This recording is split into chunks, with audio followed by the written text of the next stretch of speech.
That there could be some kind of deal struck between President Trump and President Putin. In his nightly address, are arrested during protests in support of the banned group Palestine Action. Plus, the government vows to send foreign criminals packing, with deportations possible immediately after sentencing. And in sport, Emma Raducanu wins her first match since teaming up with Rafa Nadal's old coach as she sets up a meeting with Aryna Sabalenka at the Cincinnati Open.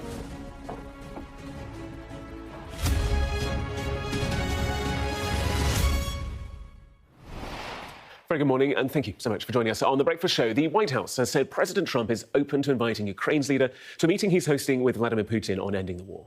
The development comes a day after Washington and Moscow confirmed the US and Russia presidents will meet in Alaska on Friday. The White House said that for now the plan remains in place for a bilateral meeting, as requested by Russia. It follows backlash that Ukraine could be left out of any deal on its future. Well, President Zelensky has already dismissed claims by Donald Trump that an end to the conflict would involve the swapping of territory. That was something European allies were also keen to stress, releasing a statement late last night in support of Ukraine's sovereignty, adding that peace cannot be decided without the involvement of Kiev. President Zelensky reiterated that in his nightly address.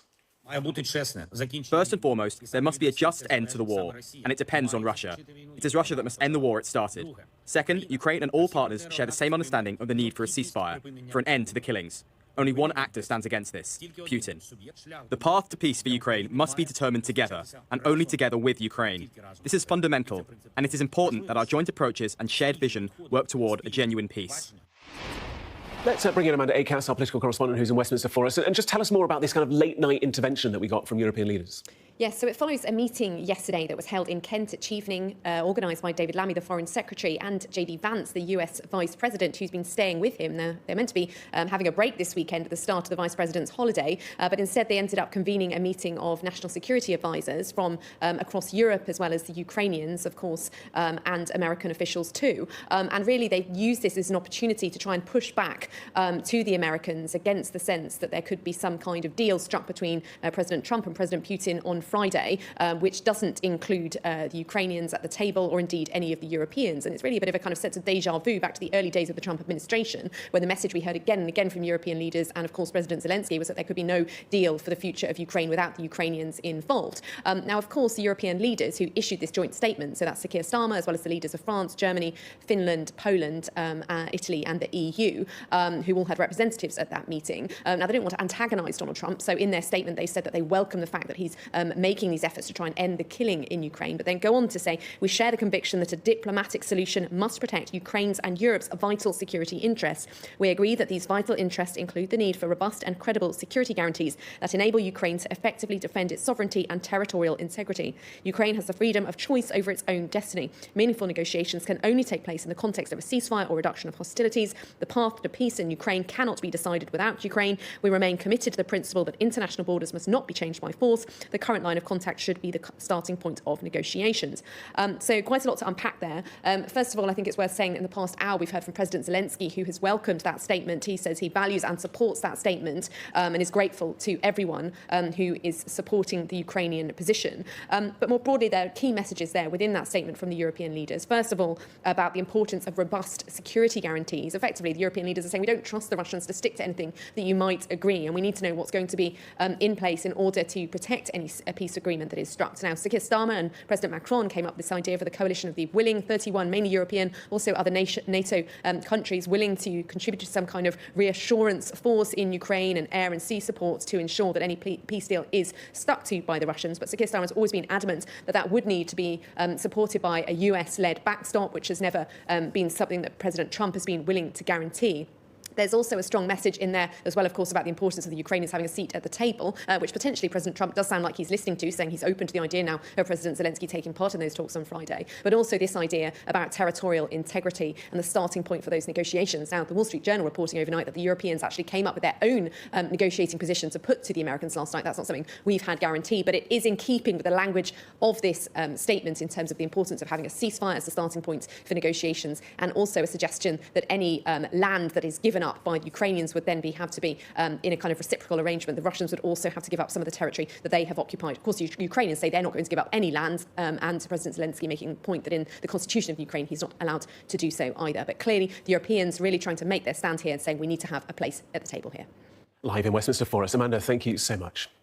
More than 450 people have been arrested in Westminster at a protest in support of the banned group Palestine Action. It was proscribed as a terrorist organisation last month after activists vandalised planes at an RAF base in Oxfordshire. It means membership or support of the group is a criminal offence, punishable by up to 14 years in prison. Gurpreet Narwan has more. They knew exactly what they were doing and exactly how this would play out. Waving that placard is a criminal offence, as is showing any support for Palestine Action, now a proscribed terrorist organisation. But people did it anyway, and hundreds of arrests followed. Elderly people, a blind man in a wheelchair, even a teenager. They stood beneath statues of the great leaders of civil disobedience, Mahatma Gandhi and the suffragette Millicent Fawcett. The symbolism was clear. And the police, prepared in advance for the large numbers, set up prisoner processing points and released people on bail to avoid filling up jails. You're prepared to get arrested today, aren't you? Yes. I expect to get arrested. Yes. How do you feel about that? Well, obviously, I don't think I'm a criminal. That's not the person I am. The government prescribed Palestine Action last month after activists broke into a military base and sprayed 2 RAF planes with red paint. The Home Secretary said, "The right to protest is one we protect fiercely, but this is very different from displaying support for this one specific and narrow prescribed organisation. Many people may not yet know the reality of this organisation, but the assessments are very clear. This is not a non-violent organisation." Nearby, thousands took part in a separate protest organised by the Palestine Solidarity Campaign. These protests on the right side of the law. Stop marching! Stop marching! But for the protesters on Parliament Square, Palestine Action supporters are no different. They accuse the government of shutting down legitimate protests against Israel's actions in Gaza, and they are prepared to go to jail over it. Gurpreet Narwan, Sky News. Plenty more on the Sky News website and the Sky News app, including Israel's plan to launch a new large-scale military operation in Gaza that's facing widespread international condemnation, with concern it will worsen the humanitarian situation in the region. Also, significant opposition to the plan within Israel itself, including from the families of the hostages being held by Hamas. Our international correspondent, Anna Magnabe, has this report now from Tel Aviv, where thousands of protesters once again took to the streets. As if life in Gaza wasn't hard enough, there is now a heat wave to compound the problems of minimal water, food, or the basics you need to keep your newborn alive, to keep your children halfway clean. When you've been displaced over and over again, when you're forced to live under tarpaulin, rammed up against your neighbours. And here in Gaza City, when Israel's new offensive will likely force you to move again. We suffer greatly, especially due to living in tents. They're made of cloth and plastic that do not protect us from the heat. In addition, there's no electricity, drinking water, or water for washing, no fans or air conditioning. We use trays and cardboard to cool off. In Hostage Square in Tel Aviv, the crowds have swelled these past 2 Saturdays after Hamas published propaganda videos showing 2 of the remaining hostages starving in captivity. And now Benjamin Netanyahu's decision to push ahead with full security control of the Gaza Strip. A ramping up of the military operation when people here just want it to stop. I'm really sad for everybody. For us, I feel hostages as well in my own country, that I cannot do anything. Nobody listened to me. When you talk about the government, it's not only Gaza. They're trying to undermine the democracy in Israel. They're trying willingly, they understand it, to destroy the whole Israel. They don't care, just for another year or 2 for their survivors. Calls too for soldiers to refuse to carry out the Gaza City takeover plan. Think of how many weeks that people have been coming out here to Hostage Square since October the 7th, and still here we are, and they have this sense that their government just has taken no notice of them. There is this sense of hopelessness, really, that the last voice that Benjamin Netanyahu seems to be listening to is that of the hostage families and all those who support them. Shut down your irrelevant organization. Another major point of contention, what many see as the failure of the International Red Cross to bring food to the hostages. Food for the Palestinians in Gaza, not much discussed, except for a small group on the fringes. We believe that the Israeli public is ignorant on purpose. Some of it wants to stay ignorant, and some the government manages to keep them ignorant to what is going in Gaza. And they're ignorant as well to what is going in the occupied territories. Benjamin Netanyahu seems to have made up his mind to ramp up the fight, neither international outcry nor that of these tens of thousands likely to stop him. Anna Magnabe, Sky News, Tel Aviv. 12 minutes past 9 on a Sunday morning. Gareth Barnett with you. Let's bring up to speed on some of the day's other headlines, shall we? A horse rider has died after falling at a fence during a competition. Sarah York, aged 37, died after an accident at the third fence at the Aston Wolves Horse Trials in Northamptonshire. A horse was left uninjured. British Eventing described the incident as a deeply difficult moment for the community and said there will be a full review.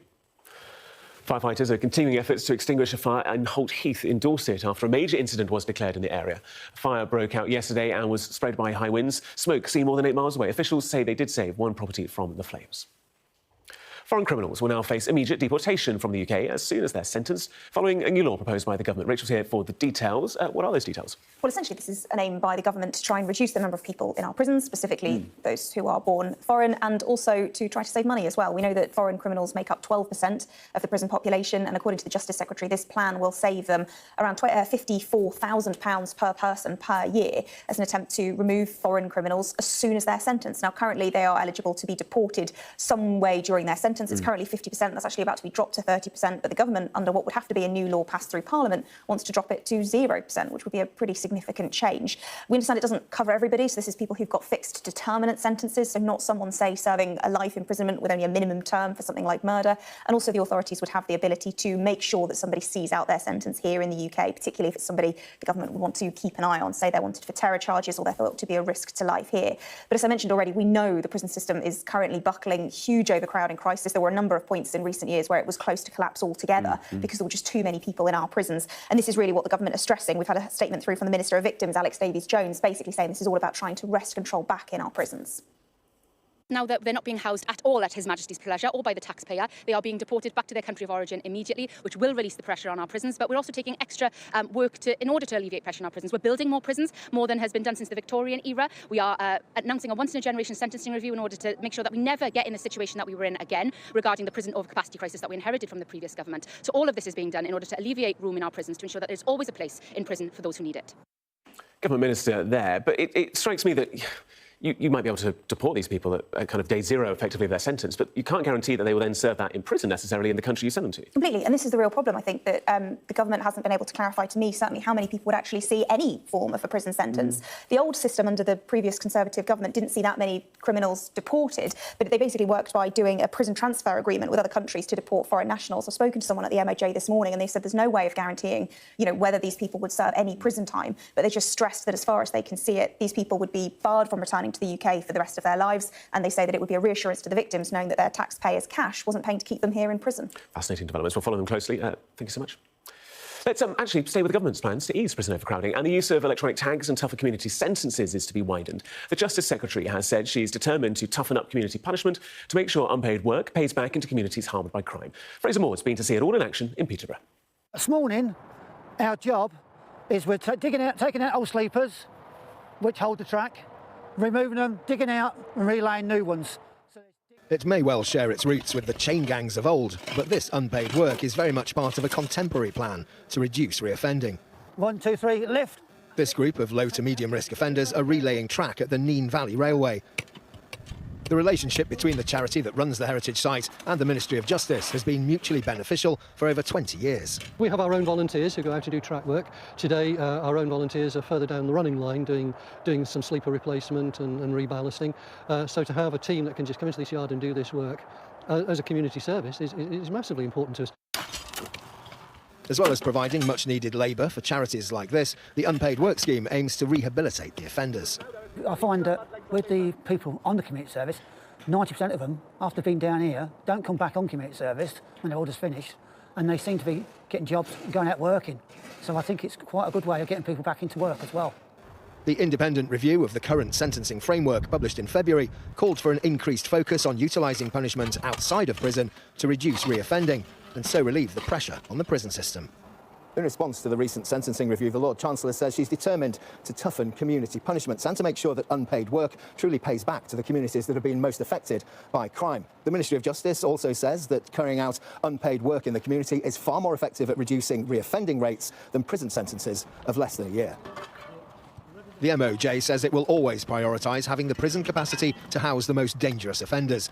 And in order to achieve that capacity, it'll continue to increase the use of tagging, curfews, exclusions and unpaid work schemes like this. Fraser Moore, Sky News, Peterborough.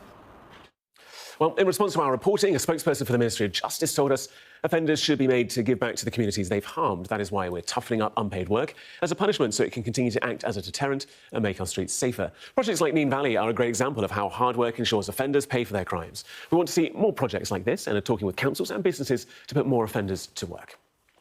Still to come on The Breakfast Show this morning, the trauma of war. We report on the Israeli soldiers taking their own lives after experiencing horrors inside Gaza.